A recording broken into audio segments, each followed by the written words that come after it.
சும்மா CCTV cameras வச்சுட்டு கூடாது. நிச்சயமா சிசிடிவி கேமராஸ் ஃபங்க்ஷன்ல இருக்கணும். அது வந்து ஸ்கூல்ல சென்ட்ரலைஸ் மானிட்டரிங் சிஸ்டத்துல அங்க ஃபாலோ பண்ணணும். அப்பதான் சிசிடிவி கேமராஸ் இருந்தா தான் நீங்க பார்க்க முடியும். பின்னாடி எதனா குழந்தை வந்து கிராஸ் பண்ணி ஓடனா தெரியாது, ஏன்னா ஹைட் கம்மி, உங்களுக்கு வந்து விசிபிலிட்டி கிடைக்காது. பிளைண்ட் ஸ்பாட்ல வந்து இல்ல டார்க் ஸ்பாட்ல வராங்கன்னா பிளைண்ட் ஸ்பாட்ல வந்தா தெரியுமா, இறங்கி குறுக்க வந்தா தெரியாது இல்ல. அப்ப அதுதான் கேமராஸ் வச்சிருக்கோம். இப்போ கேமராஸ் வந்து ப்ராப்பரா ஃபங்க்ஷன் ஆகிறத வந்து என்ஷூர் பண்ணுது. எல்லா கேமராவும் ஃபங்க்ஷன் ஆகணும். அது ஸ்கூல்ல வந்து டெய்லி வந்து செக் பண்ணணும்.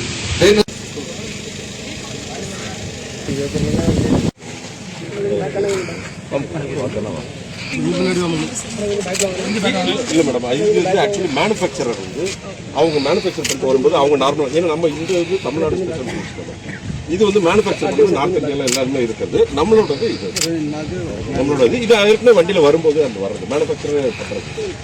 புது கெமிக்கல் ஃபில் பண்ணிட்டு 1 இயர் வந்து ரீஃபண்ட் பண்ணிட்டு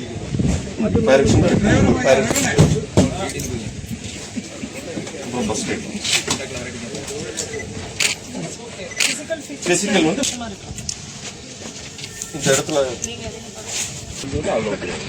வந்து பார்த்ததுக்கு முடிச்சு ஸ்கூல் ஓப்பன் பண்றதுக்கு முன்னாடி அது